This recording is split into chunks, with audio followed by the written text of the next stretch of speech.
Most people know how the Titanic story ended, a slow, 2-hour descent into the freezing Atlantic. But imagine a ship twice the size of a football field carrying over 1,000 people vanishing beneath the waves in just 14 minutes. Today we're at Pointe-au-Père, Quebec, to uncover the story of the Empress of Ireland, a tragedy that history almost forgot.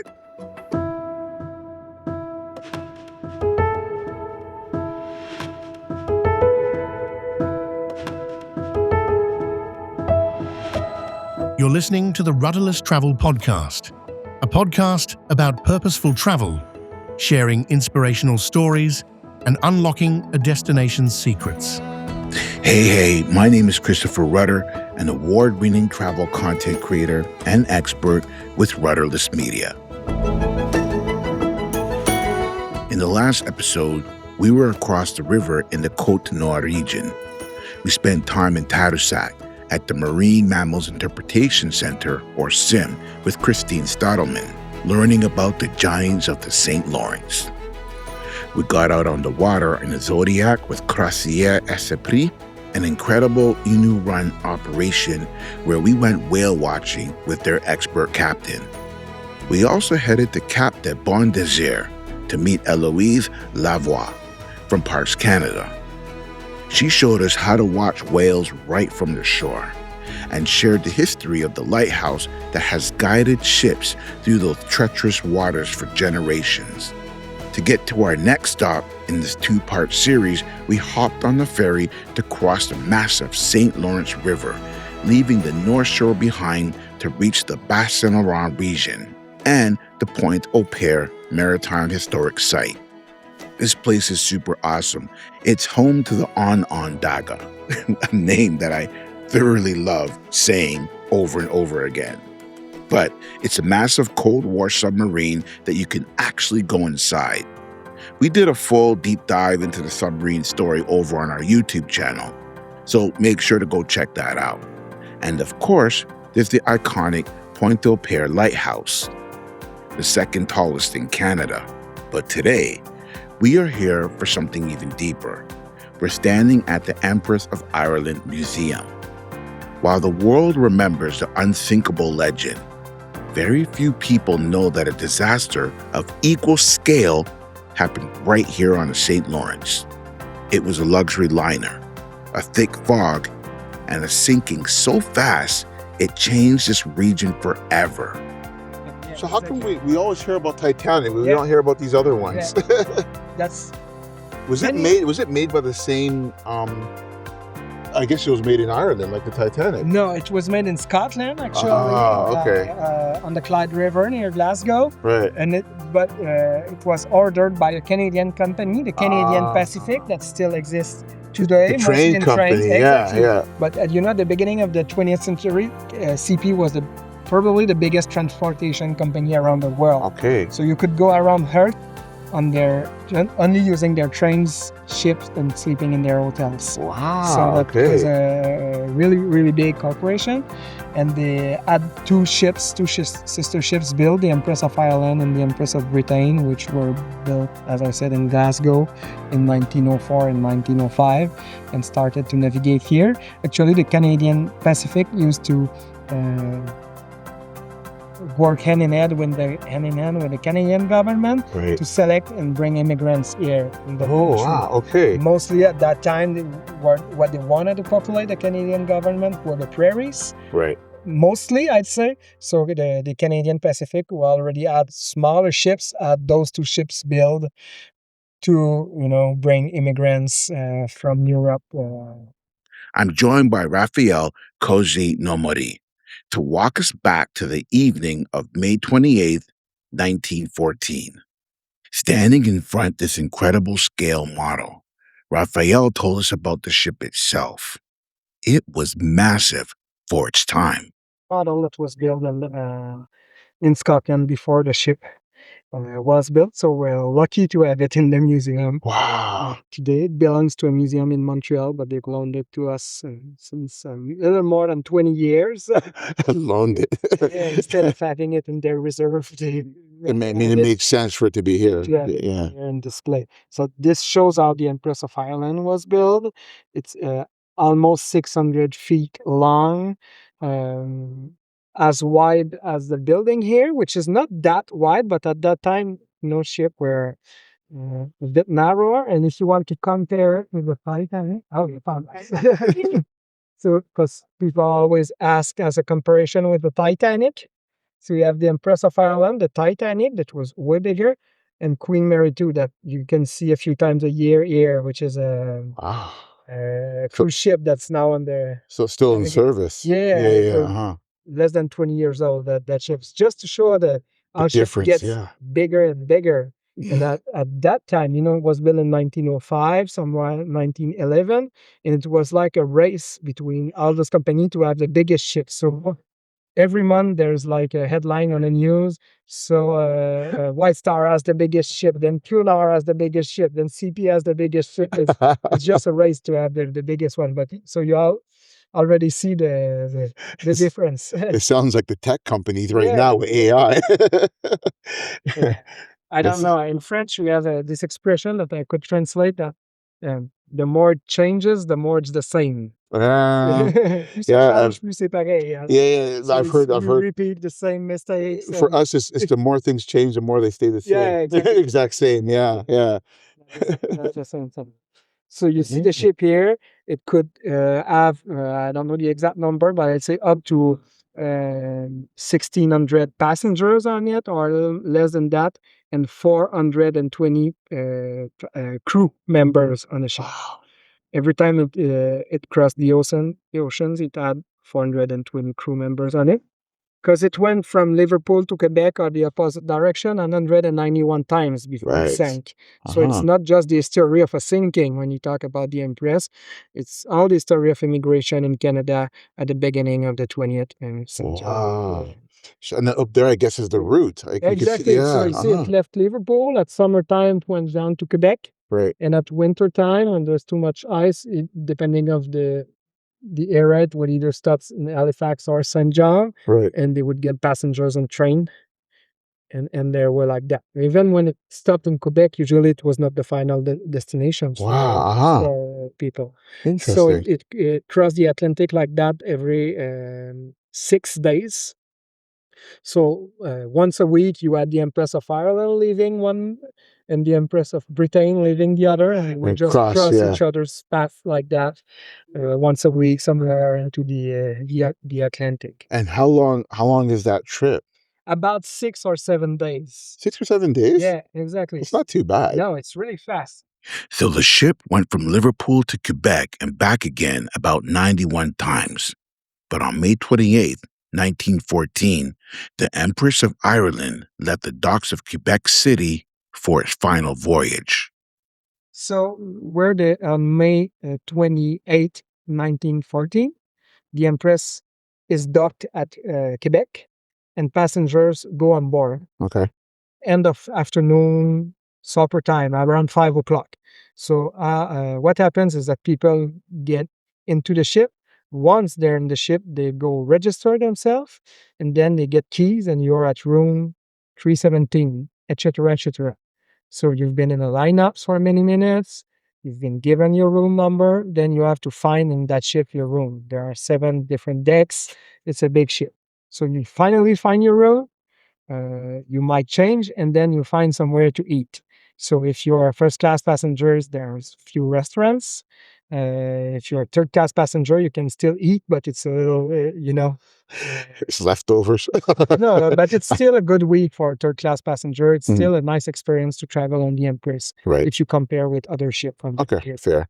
So people find somewhere, something to eat, and then they go back to their room, and it's already almost 10 o'clock, 11 o'clock, and you change and you go to bed. Right, okay. During that time, the Empresses leave Quebec, and it goes east on the St. Lawrence River, and it stops here ahead of Pointe-au-Père to drop the pilot Adela Bernier that was in the ship since Quebec. So it gets near the shore, a small boat, a pilot boat, just get the pilots and bring him to the dock, and the Empress go back into the middle, more or less, of the river and takes its way east to the Atlantic. When Raphael mentions a pilot, he explained to us that while it might seem strange for a massive ocean liner to stop just to drop off one person, but the St. Lawrence, it's a beast. It's a maze of shifting sandbars, brutal currents, and massive tides.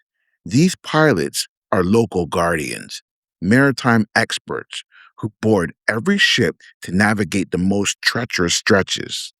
It's a mandatory handoff. When ships arrive from the Atlantic, they stop to pick up a pilot to guide them in.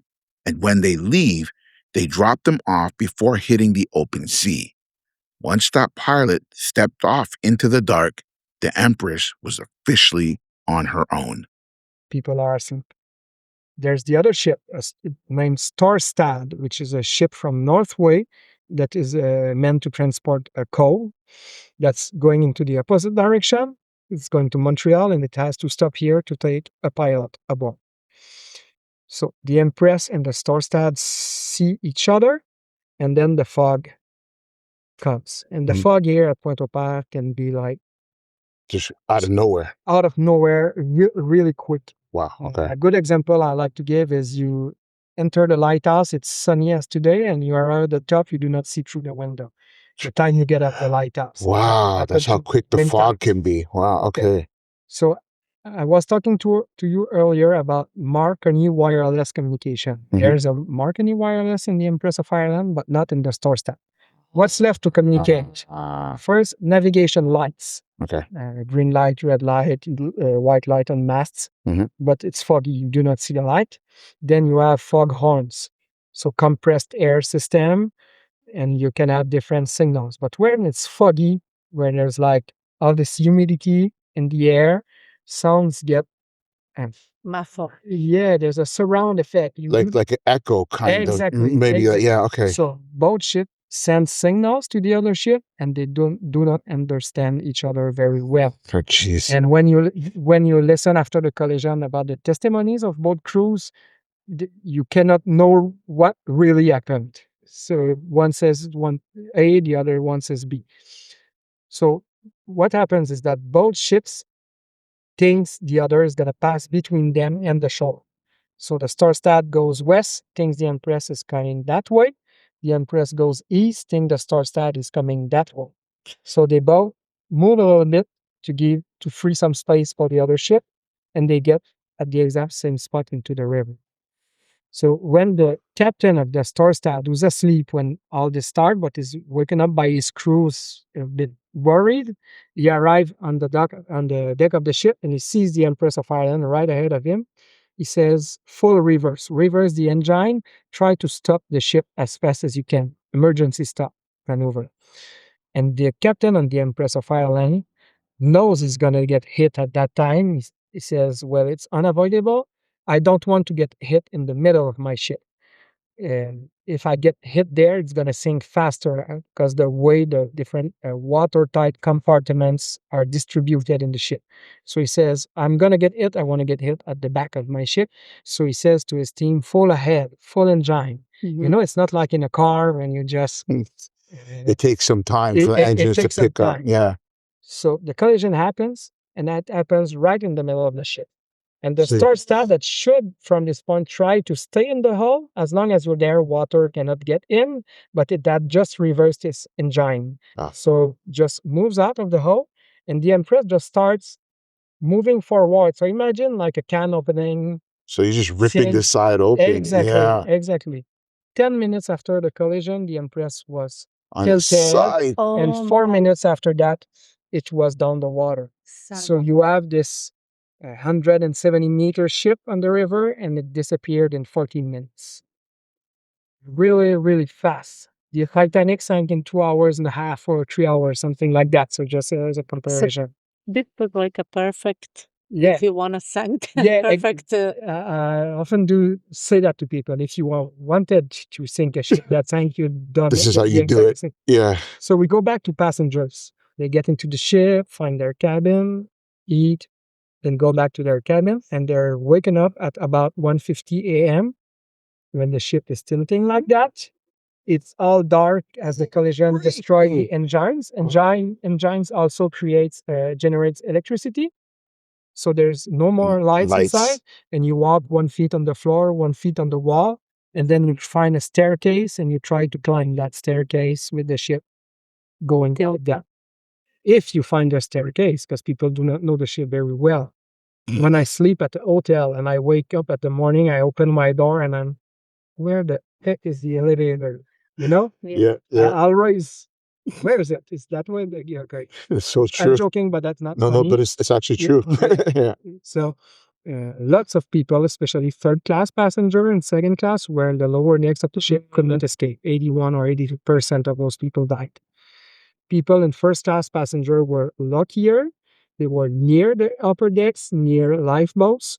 About 60% of them died. And if you look at crew members, they were the people who escaped the most.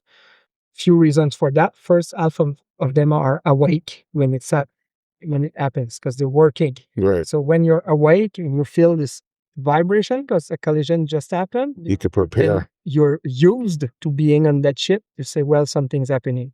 If you're a passenger, even if you're awake in your bed and you hear boom, do you really jump out of bed and we have to escape? You're waiting to see what's going to happen. Yeah, is it normal? Yeah, Did we just dock somewhere? Yeah. Or something like that. Yeah. Also, crew members knew the ship very well, so they knew where they had to go to escape the ship. And most of them are being asked when they have to escape ship to go to the upper deck to help put in the water the lifeboat. So they're trained to do that. So they can do it really fast. They tried to do so, but as the Empress was tilting, they just fell into the water. The Storstad did not sink. It's built as an icebreaker. Didn't feel anything. Stayed in place, put all their lifeboats in the water, and pick up 477 persons. 12 of them died once in the Storstad, either from hypothermia or from injuries from objects falling into you. But 465 did survive. That's a third of the people. That's, in my opinion, surprising. That's the same proportion as in the Titanic, where they had more than 2 hours to escape the ship. And 1,012 died. Most of them sinking with the ship. Their remains still being in the wreck today at the bottom of the river. Wow.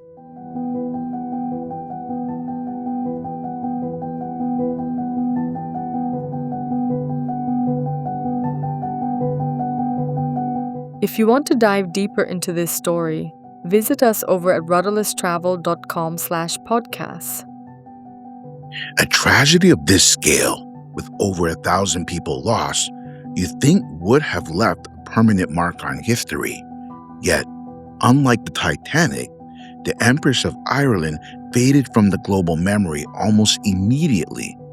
I asked Raphaël about this and then ended up indirectly answering my own question. So why? I reverse the question. Why do we know about the Titanic?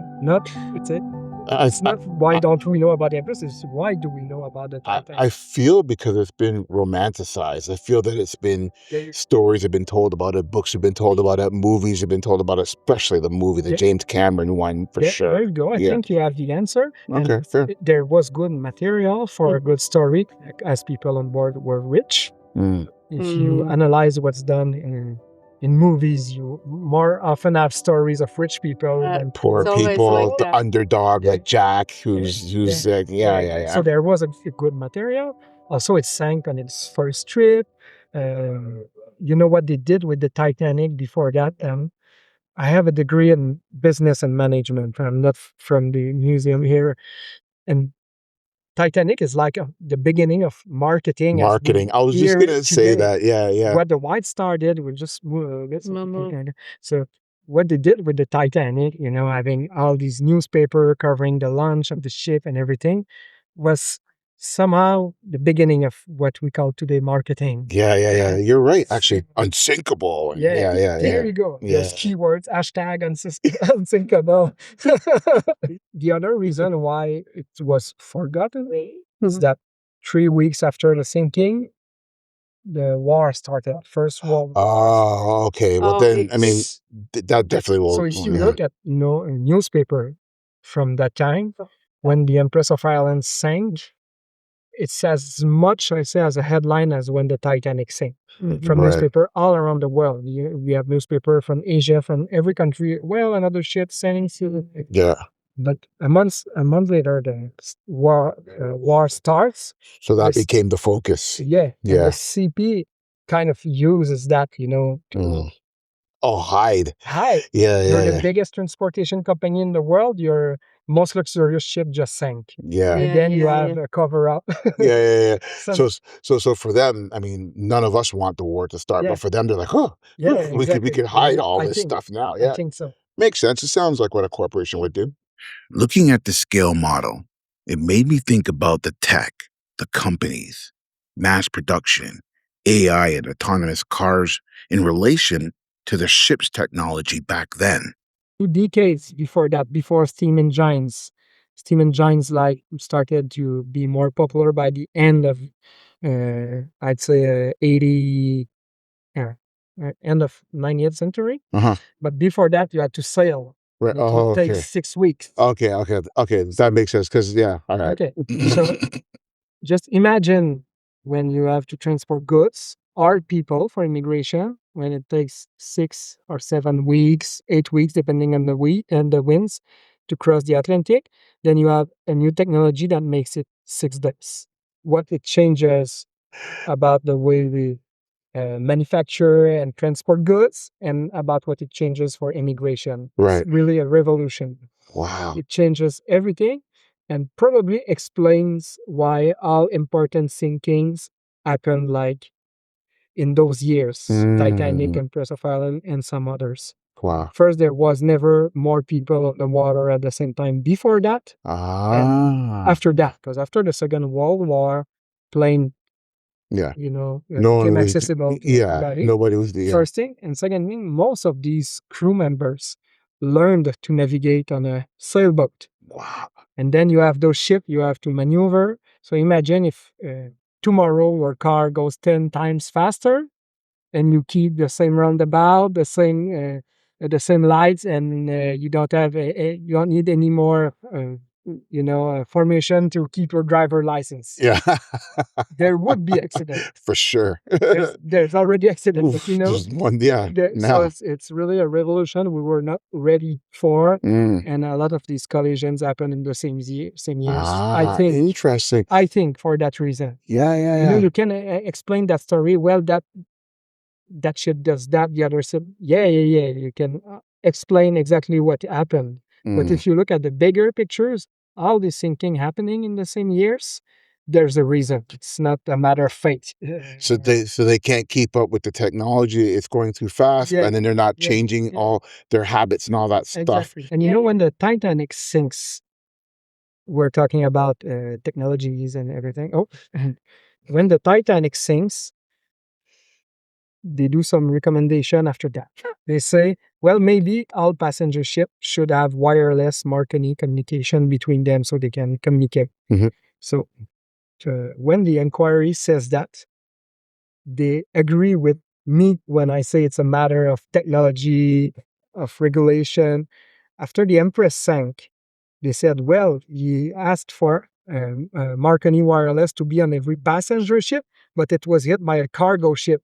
So maybe we should have, those Marconi on every ship after the Empress of Ireland. So it takes like an accident in order to change something, And we do the same today. We do. I don't want, to jinx curse jinx anything, But in a few decades from now, we're going to say, well, AI was crazy. Internet was a crazy idea. We need those guardrails. Exactly. We need rules. Sure. I think it's all because right now I guess the thing that would be comparable right now would be the automatic driving cars, autonomous driving cars. That's what's happening right now. So to put it into perspective, like we're going from these ships to like now self-driving cars, and they're already doing stuff because we're hearing stories of cars running over people as they're learning how to do it. So they're probably doing exactly what you just said. Maybe we should have some technology that detects when people are crossing. So they're doing the exact same thing right now. That's interesting. First thing you get is have a good lawyer. Then after a few stories, you said, well, maybe we can change things. That's usually how it works. Okay.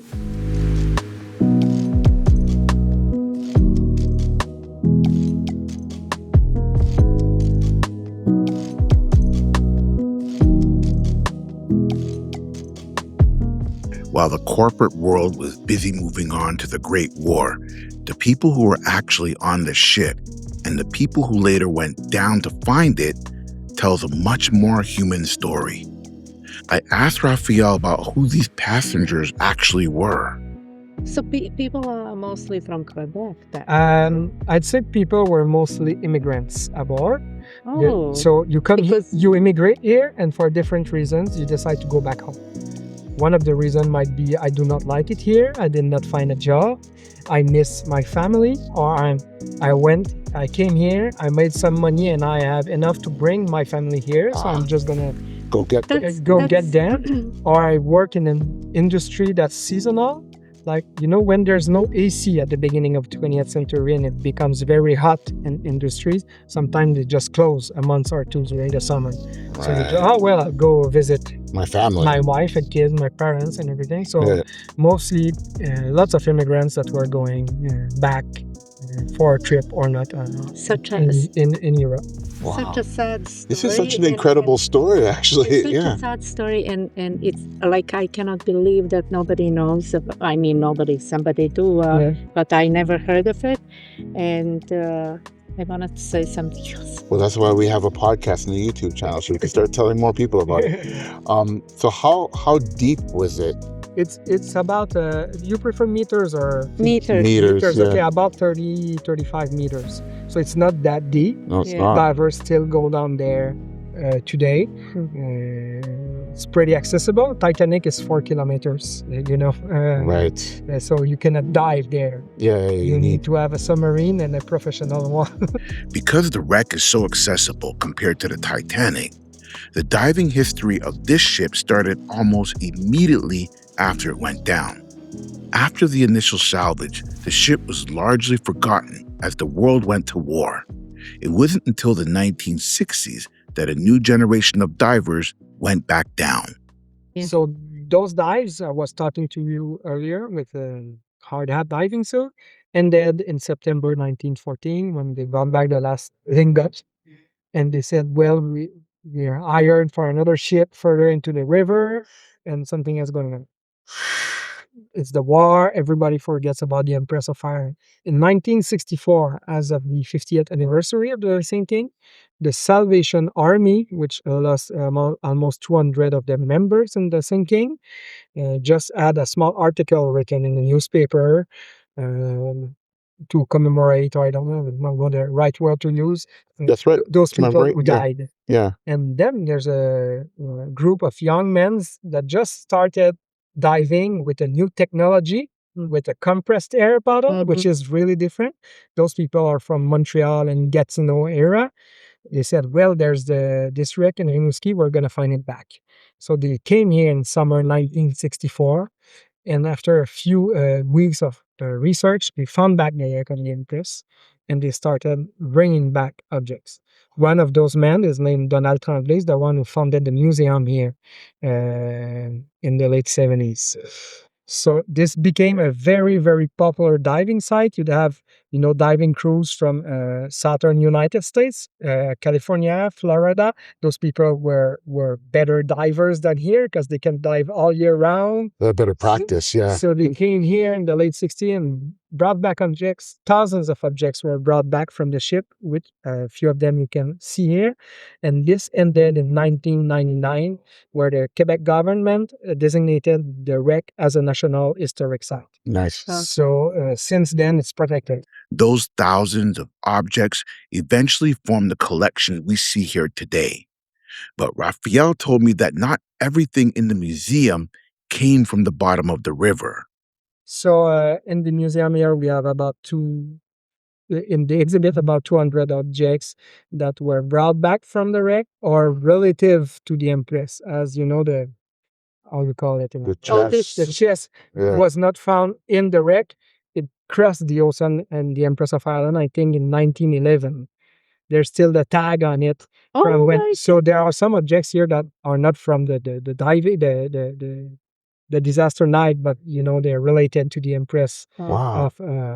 So you said that it was just found floating, or was it was brought by a family here. So my grandmother immigrated, something like that. My grandmother immigrated here in 1911 on the Empress.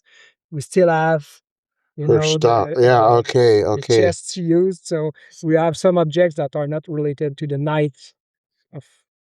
But it was a time frame. Exactly. So I'm just thinking how many people in Europe actually buried their loved ones here. 1,000. How many? 1,012. 1,012.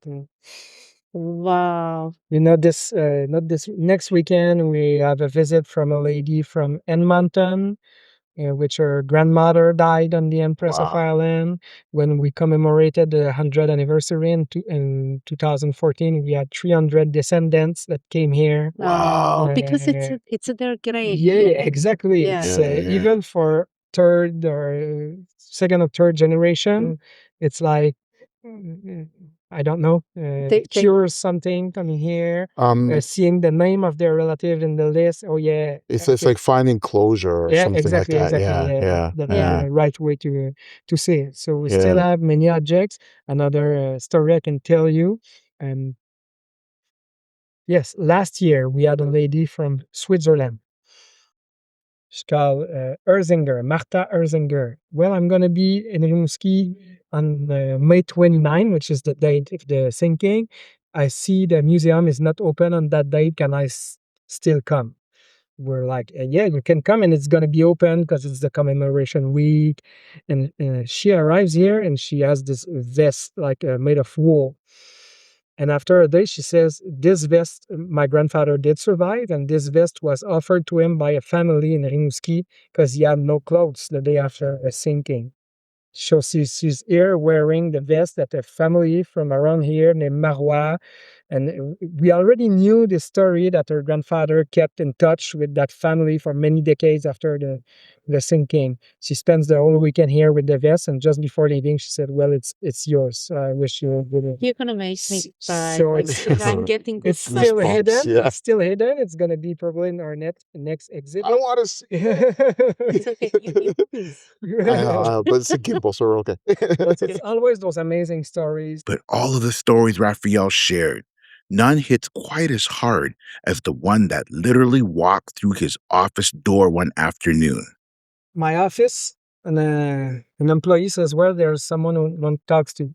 So he says, I'm trying to remember his first name, but something Grant. And I get where it's going. Grant was the physician on the Empress of Ireland. So you know the names of the. Okay. Quickly goes, well, I'm the great grandson of Dr. James Frederick Grant that was on the Empress of Ireland. I'm from Vancouver. I just visited your museum. I think it's amazing, and I have something to show you. And he gets out like this candy box from his pocket. He opens it, and there's the golden watch here, which used to belong to his great-grandfather, that was offered to him after the sinking by survivors, first-class passenger survivors, who offered him that. So there's an engraver on the back, says to Dr. James Frederick Grant, in appreciation for his work on the night of May 29. There you go. Are you getting goosebumps? And he goes, I have daughters, but they're not interested in that story, so I've given them the watch. They might sell it or something. Exactly. So he says, I'd like you to keep it. So for sure. That's for sure. That's amazing. I really love what you're doing here. I love stuff like this. Did you get footage of that? Of course. When people come here without, announcing themselves, and once they're here, they say, well, I have something. 99% of the time, when I've got a call, someone wants to give something, I found that on the beach. It might be from the Empress of Ireland. And then no. But that 1% time when people is linked to the story and they have something in their pocket are always crazy moments. Yeah, as soon as you say the word Grant, you should get a picture of footage of his name. Yes. Yeah. So he was actually one of the first to fail as the Empress of Ireland and the first picked by the crew of the store staff. Wow. And people came in injured and He was helping them. he was helping them. So this is actually probably him. Yeah, yeah, exactly. There you go. Yeah, that's nice. Oh. The Empress of Ireland was a giant loss in 14 minutes. But through these objects and the stories of the descendants, the memory is finally staying above water. A huge thank you to Raphaël, and thank you so much for joining us on this journey. Until next time, stay rudderless.